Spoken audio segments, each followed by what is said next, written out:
Hey y'all, welcome back to my channel. I wanted to do a reflection of my first time ever running a 10K.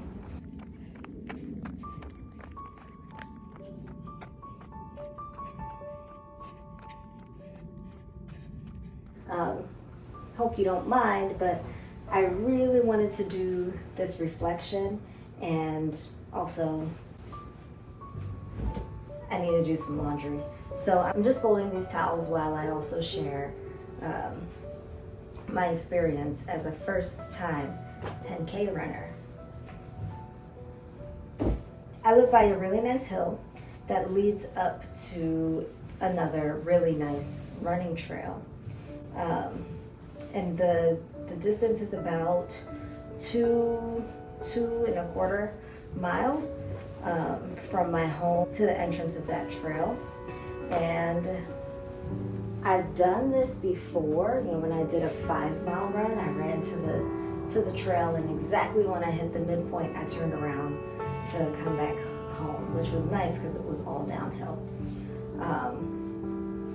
So I decided that for my first time running a 10K, I also wanted to do a hill workout. And I'm glad that I did that. It was pretty easy going the first part of this run. The temperature was about 50 degrees Fahrenheit, and it was sunny, so that made for pretty good running conditions. I wore some jogging shorts and a long sleeved shirt. The first part, or the first mile, was the easiest part for me. Just getting started, I kind of channeled that energy of, you can do this, you've done a mile before, no problem, so it's nothing to do this again. And for that first mile, that was absolutely true.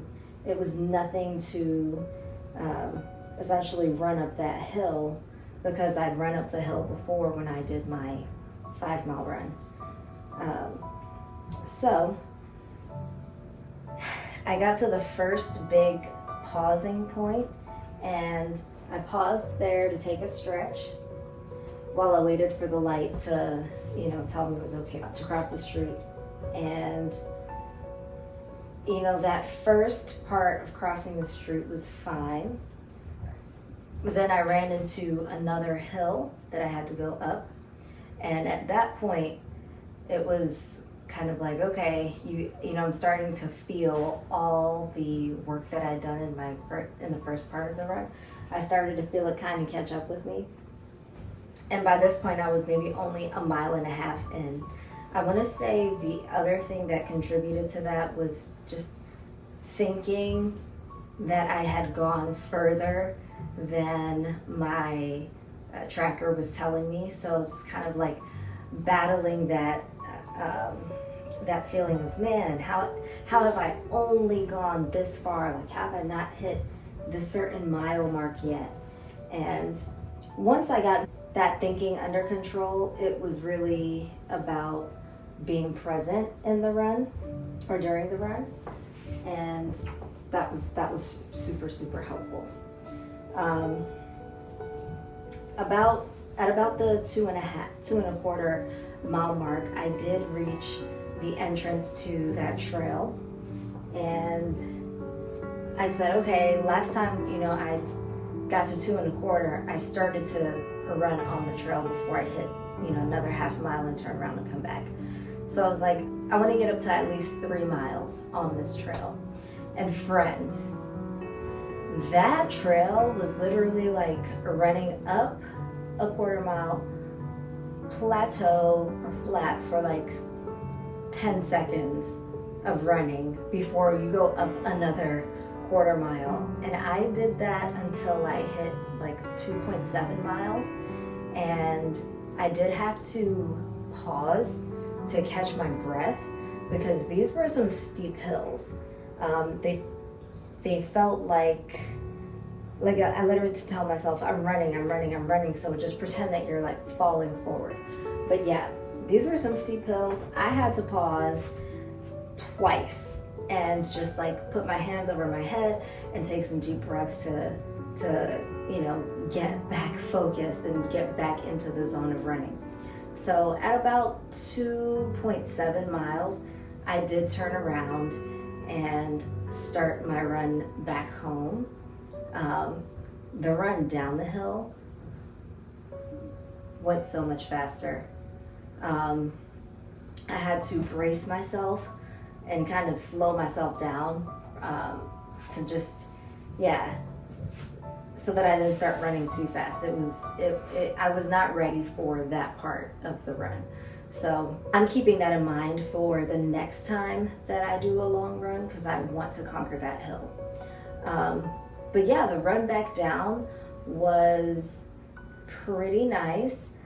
Since I only went up 2.7 miles, I knew I was gonna have to do some additional running to make up for that half-mile remainder that was gonna be left over by the time I got back to my starting point. So what I ended up just doing laps around the different cul-de-sacs that were on my path up the initial hill.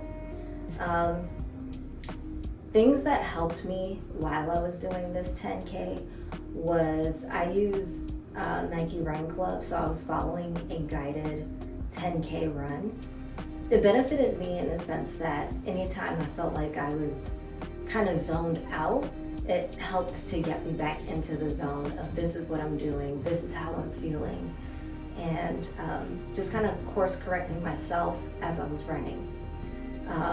Something else that helped me was I like to listen to music on longer runs. I'm fine to listen to just the ambient noises, sounds of cars, or the wind on short runs or short walks. But for a 6+ mile jog or run, I needed something to kind of keep me on pace and keep me propelling forward. And so I listened to what has become one of my favorite albums. And I ended up listening to more of this artist's discography.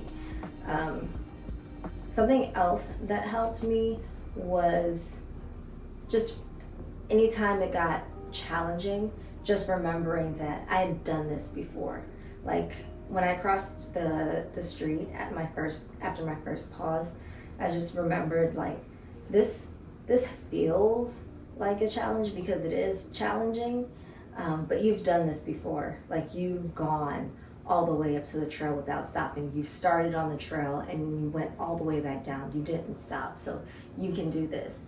And just reminding myself that I'd done it before was really empowering for me, and it was encouraging for me as well. So I just kept that in loop in my mind. Like as soon as it became, oh, I think I need to stop, it's like, you don't need to stop. You can keep going because you've done it before. Now there were moments on the hills in the trail where I did stop because number one, it was my first time trying to run those hills, and then I wanted to make sure I was honoring my body and setting myself up to be able to do another long run. So I didn't want to get injured and then have to take a break from running and set myself behind. So it was really just looking out for the future runner that I am and saying, okay, now I need to catch my breath. I need to stretch. So take that pause, do what you need to do, and then come back. And that was great, right? It's kind of made me reflect on life. You know, sometimes things get hard, things get challenging, and instead of just powering through without processing what is going on, you do need to, like for me at least, I do need to pause and do an assessment. Like, here's the things that are happening. Here's what I would like to be happening. How do I make what's happening, like how do I, bridge that with what I'd like to be happening, like what steps do I need to take. So that's my reflection on my very first 10K. It took me 73 minutes and I did an elevation of about 500 feet. So I'm proud of myself for what I did. This is my stream of consciousness reflection of my very first 10K, and I will be back for another reflection after my next week of training. In the meantime, let me know what questions you have in the comments, and if this was helpful, please like and share. And if you'd like to see more content, don't forget to subscribe. But thanks for watching so far. I appreciate it. I was able to finish my towels and I'm gonna move on to folding some sheets. So catch you in the next one.